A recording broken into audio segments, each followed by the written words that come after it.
Hi Hannah, thank you for joining us at GDI New York. We've just closed the event, but how do you find it? Yeah, I've really enjoyed it. I really enjoyed the kind of panels. We talked about everything from trust and safety to investment to designing UX and users. And I know from my perspective is that I don't run a dating service. I always see this opportunity as the chance to learn about the stuff I don't engage with day to day. So I really welcome that. Oh, great, thank you. And in terms of the Online Dating and Discovery Association, can you tell us about what you're working on at the minute and exciting projects in the pipeline? Yeah, so the biggest thing is our relaunch as the Online Dating and Social Discovery and Discovery Association, and that is in line with obviously where the conferences are going, where the news is going, that it's not just about dating anymore, it's about communities and making friends and companions and colleagues.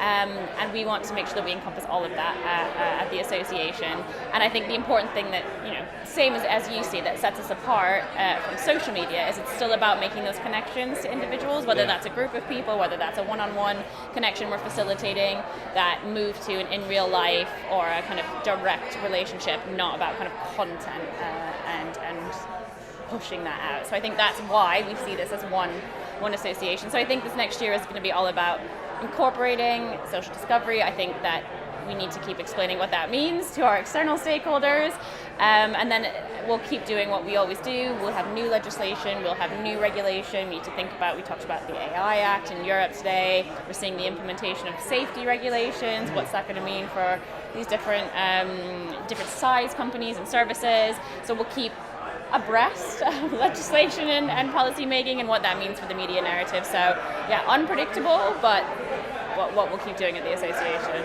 Yeah, thank you. I think, as you said about social discovery, there's a lot of overlap with dating, but I think some key differences. So really exciting time, and congratulations on the relaunch of ODDA. Thank you so much. Yeah. I guess sort of looking across the industry, do you think there are any sort of important trends or predictions that you think worth talking about? Yeah, I mean, I think that kind of going from what I said before, we're seeing this movement towards regulation in the safety space, which will change and already is changing how services looking at what they offer in terms of trust and safety. Obviously, you did a panel on it today. I think that will become more and more a focus in dating, and it will become a core part of these services. Yeah. And I think that's really exciting, and interesting discussions about, is that good for retention, is it not? What is the impact that have on potential churn or not churn? So I think that's really interesting. I think, and this was brought up yesterday in the Women in Dating event as well, about that mix of technology and in real life. And the questions are asked, are people moving away from online dating services? And I think that's not the right question to ask. It's how is in real life and online mixing together now? And we see services who are looking at doing in-person events. They still do their online bit, and really it is all about meeting in person. So I think that negotiating that those two things together will be interesting.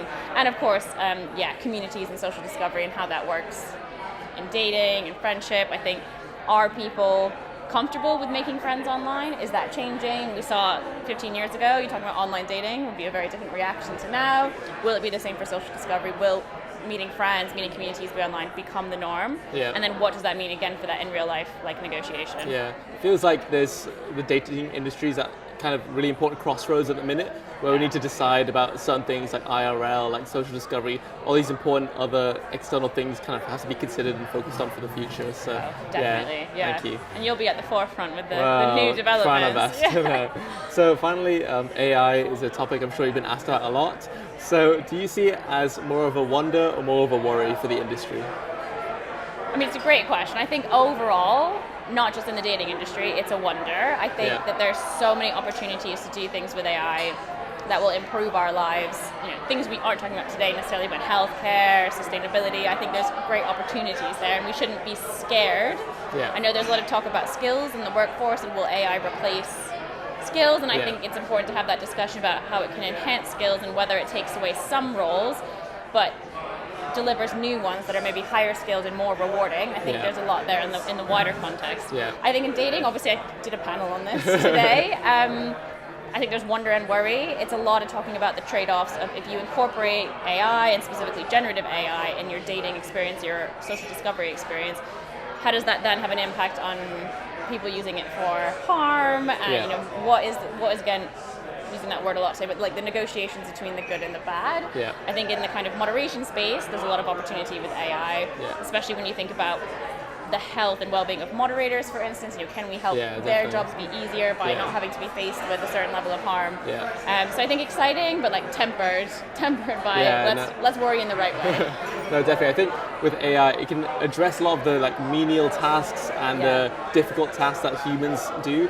And hopefully it can do that and allow humans to sort of focus on the more important things and things that humans are better at. Exactly. And hopefully from there the industry will just continue to grow. So thank you so much, Hannah. Thanks for having me.